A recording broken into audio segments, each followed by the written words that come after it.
আমি জানি যে যাই কিছু আছে দুনিয়াতে, জিনবুত যাই আছে, এগুলো হলো অশরীরী।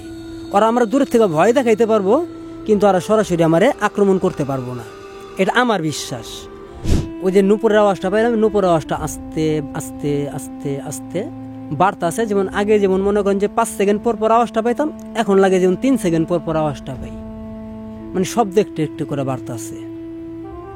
আর আমার কাছে মনে হইতেছে কি, মানে শব্দ বাড়তেছে মানে কি ও আমার কাছে আসতেছে। তো আল্লাহরই রহমত, এর মধ্যে যেমন মসজিদে ফজরের আজানের আগে আপনার কিছু মানে গ্রাম দেশে যে ওই সময়টা মানে এখনো আছে, অনেকে করে অনেকে করে না, আপনার তেলাওয়াত করে, কেউ কিরাত পাঠ করে। হ্যাঁ, তো ওই সময় একটা শব্দ বাইসা এলো, আসসালাতু খায়রুম মিনান নাম, মানে মসজিদের মুয়াজ্জিন আর কি এই ঘোষণাটা দেওয়ার সাথে সাথে আওয়াজটা চলে গেল, আওয়াজটা নাই।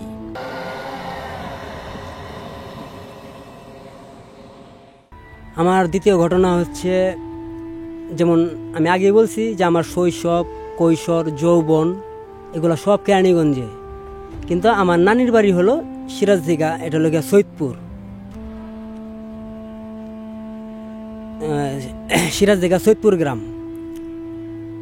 তো যাই হোক, আমি 98 সালের শেষের দিকে আমার মা করলো কি যে এভাবে তুই পড়ালেখাও করতেছস না ঠিকভাবে, তাহলে তুই একটা কাজ শিখ, তরে দেখি বাইরে কোনো দেশে পাঠায় দিব, সিঙ্গাপুর বা অন্য কোনো জায়গায় পাঠায় দিব। তো কী কাজ শিখুম? তুই ওয়েল্ডিংয়ের কাজ শিখ।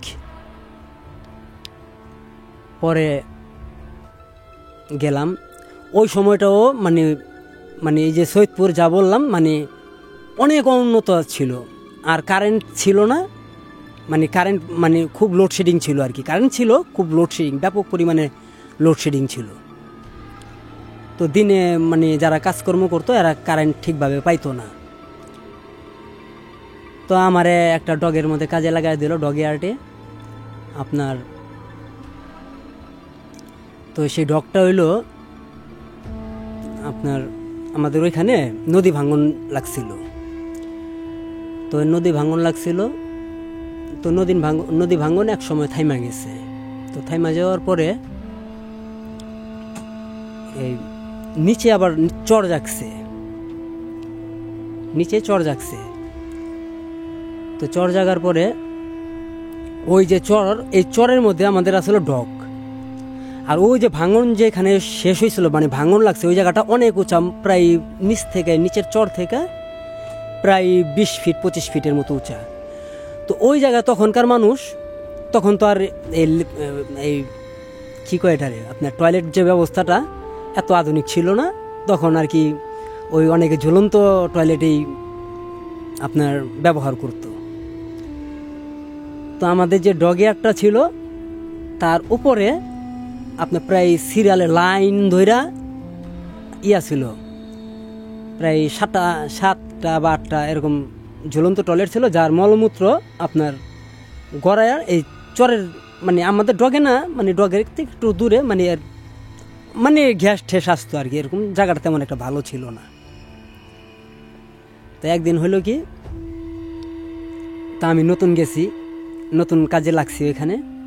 তো এর মধ্যে আমাদের যে ডগের যে আপনার ছিল, মূল মালিক ছিল, তো উনি কইতাছে যে যেভাবে কারেন্টে লোডশেডিং দিতেছে, তো নাইট কাজ করতে হইব, দিনে কাজ করলে কাজ আগাইতে পারুম না, অনেক কাজের চাপ।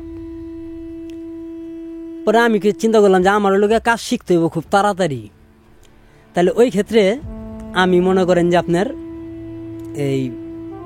এই নাইট ডিউটি এটা আমি মিস করুম না। কিন্তু নাইট ডিউটির মধ্যে লোক কম, মানে কাজের সরঞ্জাম খুব বেশি পাওয়া যায়, আর কাজ করলে আমি আমার মতো করে কাজ করুম, কেউ কোনো অবজেকশন দেয় না। আমার টার্গেট এইটা। তো ঠিক যে কথা, এই কাজ তো একটা লোহার ওইটার বোট বলে, বোট মানে কার্গো স্টাইলের বোট, ওটা মানে বালকেটও না, ওটা লঞ্চও না, ওটা জাহাজও না, এটা বোট, মানে যেটাতে যাত্রী পারাপার করে, এই ধরনের ছোট বোট। তো এই একটা বডি পরা, ওই বডির মধ্যে আর কি কাজ, 3টা ওয়েল্ডিং মেশিন, তো কেউ নাইট ডিউটিতে রাজি হয় না, রাজি হলাম আমি, হেল্পার, আর আরেকজন ওস্তাদের বাড়ি হলো নবাবগঞ্জ, ঢাকা নবাবগঞ্জ 2 আসন। পরে রাত্রে কাজ করতেছি, তো ওই সময় তো মোবাইলও নেই সাথে, আবার ওয়েল্ডিংয়ের কাজ করতে গেলে ঘড়িও হাতে রাখা যায় না।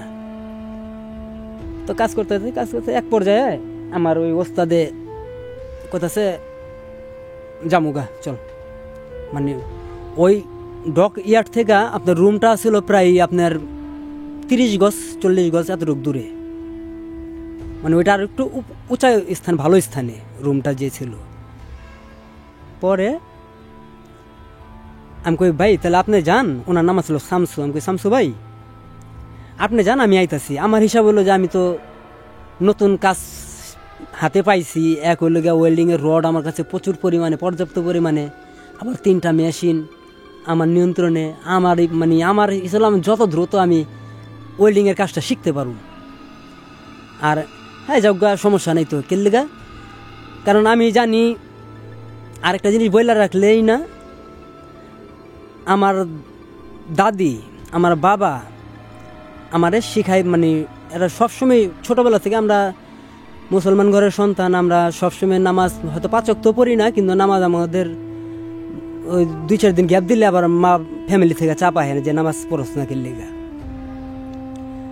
তো ওই সুবাদে আমার বাবা আর কিছু কিছু আমল শিখাই দিছে, যে যেটা নাকি আমার শরীর বন্ধ রাখবো সবসময়, এই খারাপ জিনিস থেকে আমারে সবসময় দূরে রাখবো। তো আমি সবসময় একটা ছোটোবেলা থেকে আমি ওই আমলটি আমি পালন করি, আর ওইটার রেজাল্টও আমি খুব ভালো পাইছি। তো যাই হোক, আপনার ওই বডিতে আমি কাজ করতেছি, তো কাজ করতেছি, তো কাজ করতে করতে ওই এক সময় আমার ওস্তাদ চলে যাওয়ার পরে আনুমানিক আর কি হয়তো 20-25 মিনিট গেছে, আমি তো কাজ করতেই আছি, আমার দিনে আমি কাজ করতেছি। কিন্তু হঠাৎ করে একটা শব্দ আমার কানে আসলো, যেটা লাগে মোটামুটি একটা নুপুরের মতো আর কি, অনেক দূর থেকে বোঝা গেল নুপুরের শব্দ। তা আমি পাত্তা দিতেছি না, আমি কাজ করতেছি। আমার হিসাব হলো আমি যে বডিতে কাজ করতেছি এটা হলো লোহার বডি, আমার উপরে 100 পাওয়ারের ক্লিয়ার বাল্ব জ্বলতেছে 2টা। আমি নিজেও ওয়েল্ডিংয়ের রড প্লাস ওই যে ওয়েল্ডিং যে যন্ত্রটা করে এটা নাম হল হোল্ডার, এটা আমার হাতে, আবার আমার শরীর বন্ধ করা।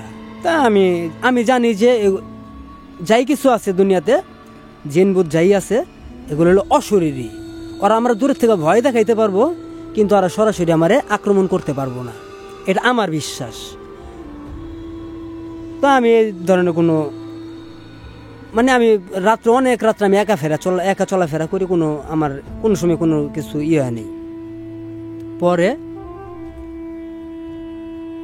ওই যে নুপুরের আওয়াজটা পাইলাম, নুপুরের আওয়াজটা আস্তে আস্তে আস্তে আস্তে বাড়তে আছে, যেমন আগে যেমন মনে করেন যে 5 সেকেন্ড পর আওয়াজটা পাইতাম, এখন লাগে যেমন 3 সেকেন্ড পর আওয়াজটা পাই, শব্দ একটু একটু করে বাড়তে আছে। আর আমার কাছে মনে হইতেছে কি শব্দ বাড়তেছে কি ও আমার কাছে আসতেছে, তো কাছে আসতেছে।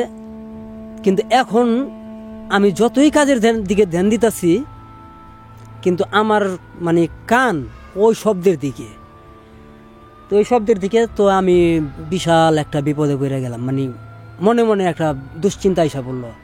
আর এর মধ্যে দেখলাম কি যে এই যে ওয়েল্ডিং যে যন্ত্রটা করি হোল্ডার, এইটা এত পরিমাণ গরম হয়ে গেছে যে আমি ওরা হাতে রাখা পারতাছি না।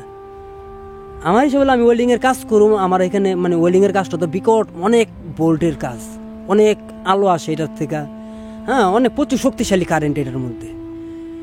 কিন্তু আমার এই হোল্ডার গরম হয়ে গেছে, আমি হোল্ডারটা কোনোভাবেই হাতে রাখা পারতাছি না। তো এখন মনে করেন যে আর এদিক দিয়ে শব্দ আস্তে আস্তে আস্তে আস্তে বাড়তেছে, তো বাড়তেছে। একটা সময় হইল কি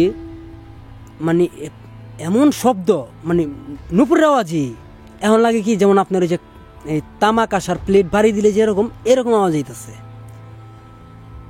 আমি মনে মনে আল্লাহ আল্লাহ করতে, আমি শরীর বন্ধ আল্লাহর রহমতে, আবার লোহার বডির মধ্যে বসা, তারপর মনের ভয়টা কোনোভাবেই মানে কাটাইতে পারতেছে না, আমার হাত পাও লাগে যেমন ঠান্ডা হয়ে গেছে, এরকম একটা পরিস্থিতি। পরে এর মধ্যে মানে একটা পর্যায়ে আসলো, যেমন এখন আমি মাথা উঁচা করলে বডির থেকে মাথাটা কোনোভাবে বাইর করলেই ওই আমার ধৈরা ফেলাইবে, এরকম একটা পরিস্থিতি। তো আল্লাহরই রহমত, এর মধ্যে যেমন মসজিদে ফজরের আজানের আগে আপনার কিছু মানে গ্রাম দেশে যে ওই সময়টা মানে এখনও আছে, অনেকে করে অনেকে করে না, আপনার তেলাওয়াত করে, কেউ কিরাত পাঠ করে। হ্যাঁ, তো ওই সময় একটা শব্দ বাইসা এলো, আসসালাতু খায়রুম মিনান নাম, মানে মসজিদের মুয়াজ্জিন আর কি এই ঘোষণাটা দেওয়ার সাথে সাথে আওয়াজটা চলে গেল, আওয়াজটা নাই মানে আমার কাছে লাগে আমার জানটা ফেরত আইলো, জানটা ফেরত এসে তারপর আমি মানে আজান পড়লো মসজিদে, তারপর আমি ওই বডির মধ্যেই বসা, মানে ইয়ের বডির মধ্যে বসা, এই লোহার বডির মধ্যে বসা। তো এর মধ্যে দুইটা মাঝি আর কি, ফজর আজান হয়ে গেল, হয়ে যাওয়ার পরে দুইটা মাঝি আপনার গান গাইতে গাইতে আইতাছে। পরে বডির থেকে খাড়াইলাম, খাড়াইয়া ইয়েরে দিলাম মাঝির পরিচিত মাঝি, ফাইজলামি করে বকা দিলাম। বকা দেওয়ার পরে বললাম যে তোমরা এতক্ষণ কি করছো, আমার জান যায় কি হয়েছে ভাই? আমি কই কি হয়েছে এটা পরের হিসাব। পরে আমি আর কাউকে কিছু বললাম না, আমি গেলাম। আমি গিয়া ওই রুমে গিয়া রেস্ট লইলাম।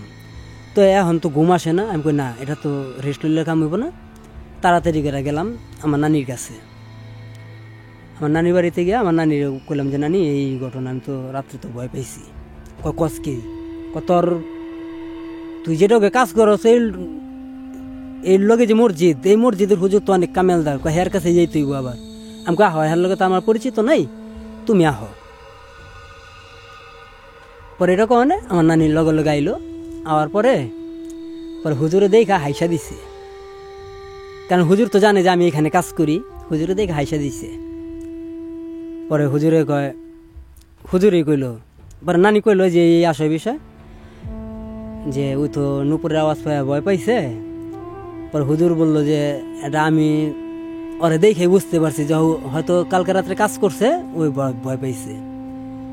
পরে হুজুরও বলল যে মানে ওই মধুপুর গোকুলনগর, মানে এই দুইটা গ্রামের মাঝখানে একটা পরিত্যক্ত চিতাখোলা আছে। মানে আমরা ওই সময় এটা ওই 98 সালেই আমরা এটা দেখছি, পরিত্যক্ত দেখছি আমরা ওইখানে, মানে লাশপুরাইতে দেখি নেই, মানে পরিত্যক্ত।